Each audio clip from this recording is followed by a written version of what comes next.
Assalamualaikum warahmatullahi wabarakatuh. Hari ini kita akan review kisi-kisi PTS. PTS akan dilaksanakan dari tanggal 21 sampai 26 September.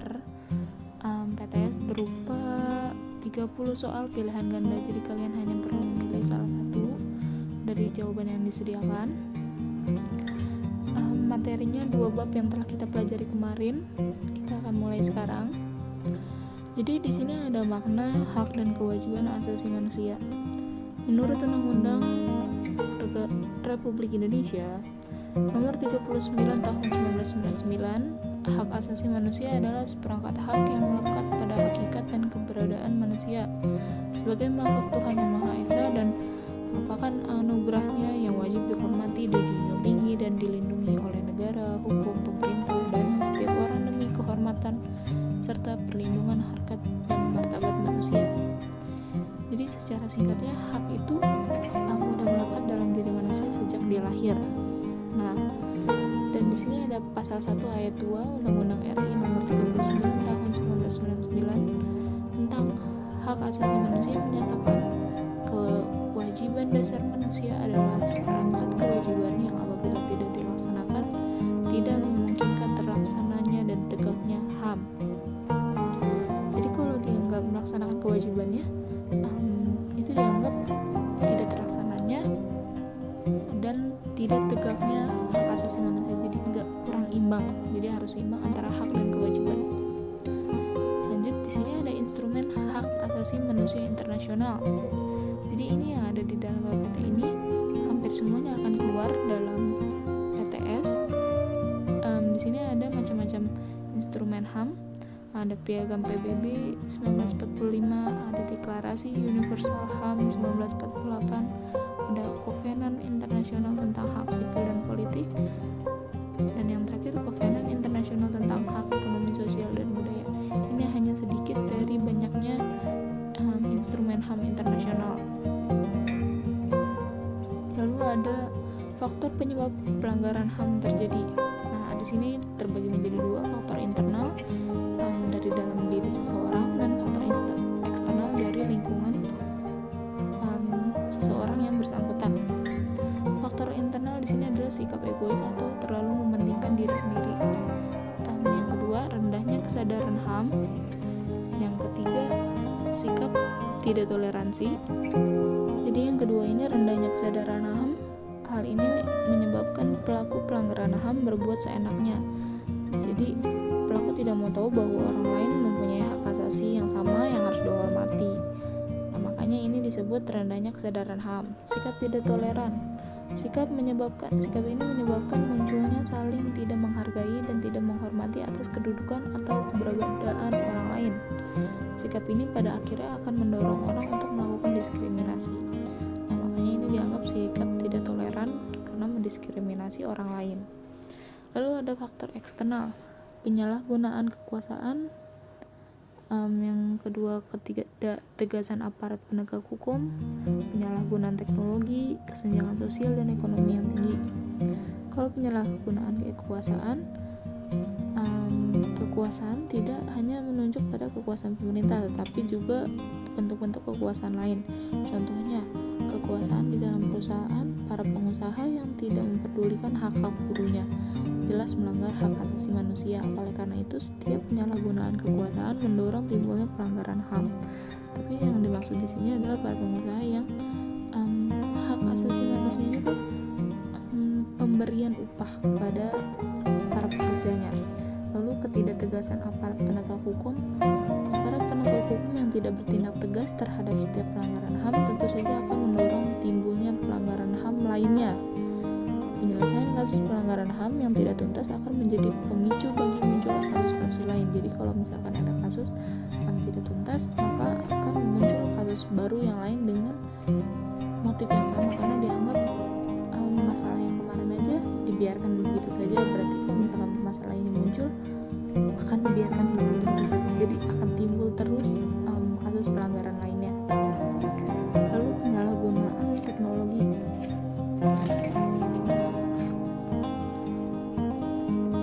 Di sini teknologi di sini tuh dimaksud dengan sosial media.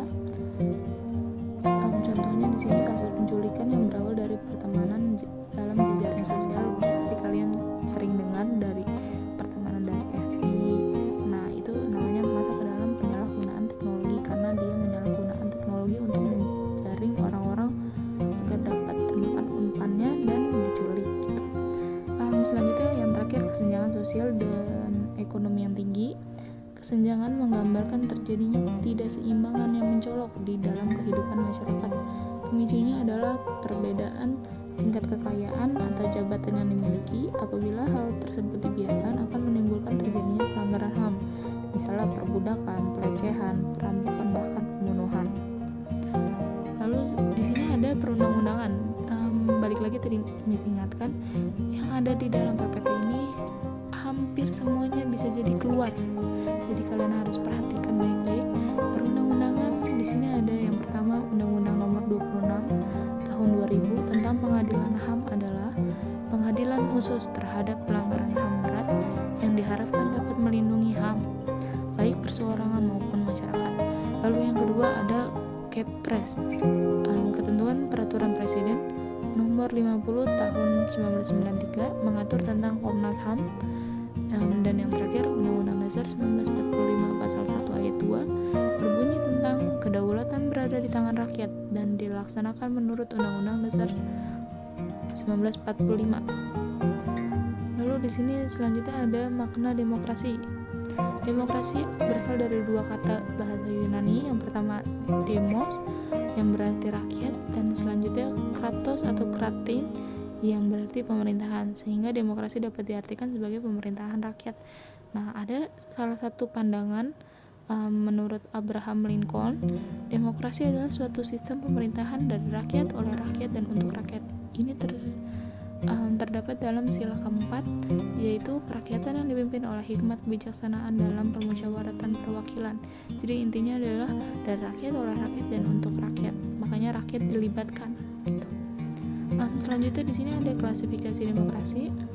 Sebenarnya kalian cukup bisa baca dalam buku karena sudah dijelaskan dengan jelas. Di sini ada ada 3 klasifikasi demokrasi. Yang pertama berdasarkan titik berat perhatiannya. Di sini ada 3 demokrasi. Yang pertama demokrasi formal, yaitu suatu demokrasi yang menjunjung tinggi persamaan dalam bidang politik tanpa disertai upaya untuk mengurangi atau menghilangkan kesenjangan dalam bidang ekonomi. Lalu yang kedua demokrasi material, demokrasi yang dititik beratkan pada upaya menghilangkan perbedaan dalam bidang ekonomi. Yang terakhir demokrasi gabungan, bentuk demokrasi yang mengambil kebaikan serta membuang keburukan dari bentuk demokrasi formal dan material. Lalu selanjutnya ada berdasarkan ideologi. Demokrasi konstitusional atau demokrasi liberal, yaitu demokrasi yang didasarkan pada kebebasan atau individualisme. Dan yang kedua demokrasi rakyat atau demokrasi proletar, yaitu demokrasi yang didasarkan pada paham Marxisme komunisme.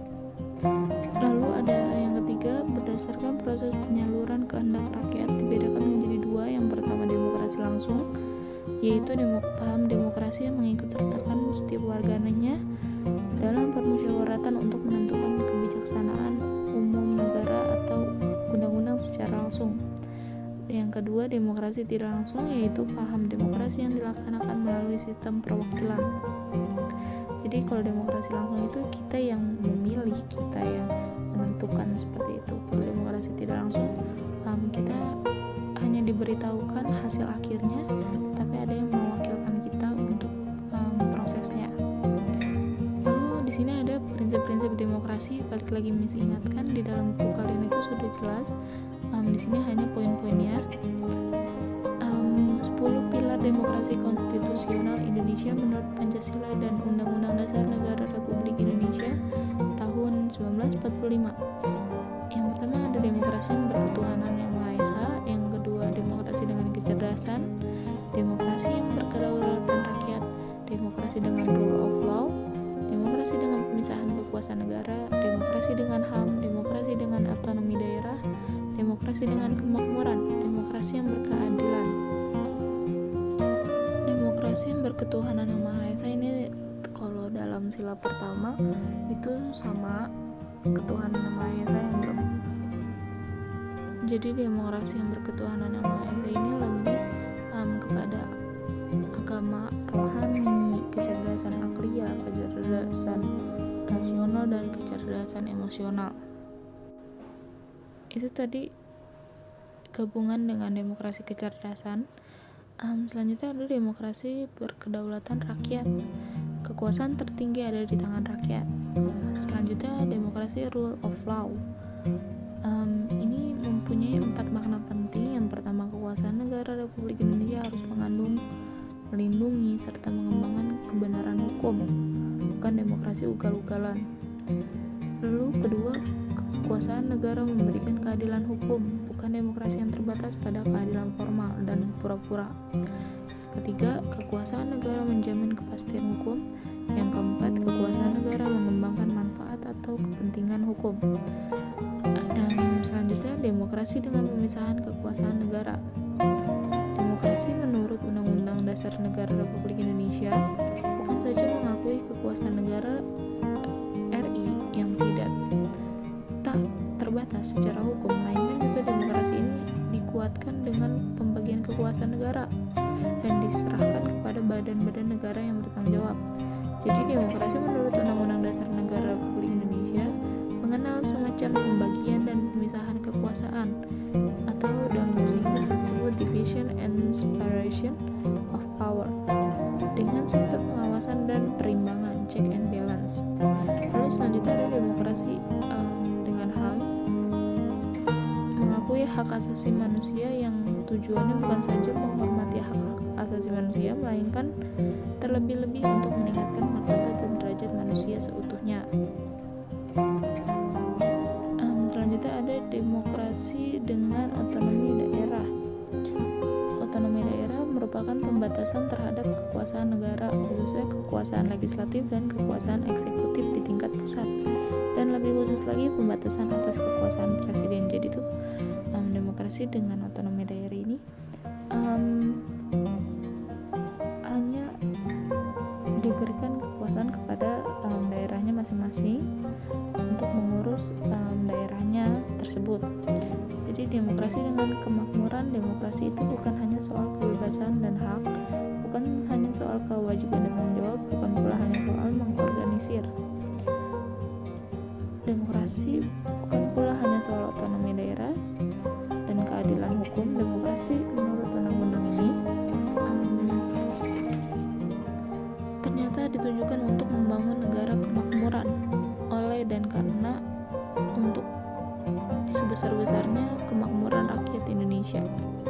Dan yang terakhir, demokrasi yang berkeadilan menggariskan keadilan sosial di antara berbagai kelompok, golongan, dan lapisan masyarakat. Tidak ada golongan, lapisan, kelompok, satuan, atau organisasi yang jadi anak emas yang diberi berbagai keistimewaan atau hak-hak khusus. Lalu kita masuk ke dalam perkembangan demokrasi Pancasila. Jadi terjadi beberapa kali pergantian demokrasi di dalam negara kita. Yang pertama, demokrasi pada masa pemerintahan revolusi kemerdekaan pada tahun 1945 sampai 1949. Pelaksanaan demokrasi baru terbatas pada berfungsinya pers. Pers ini kayak media massa. Pers itu seperti wartawan yang mendukung revolusi kemerdekaan. Adapun elemen-elemen demokrasi yang lain belum sepenuhnya terwujud karena situasi dan kondisi yang tidak memungkinkan. Hal ini dikarenakan pemerintah harus memusatkan seluruh energinya bersama-sama rakyat untuk mempertahankan kemerdekaan dan menjaga kedaulatan negara agar negara kesatuan tetap hidup. Lalu selanjutnya pada periode 1949 sampai 1959 terjadi 2 kali pergantian Undang-Undang Dasar.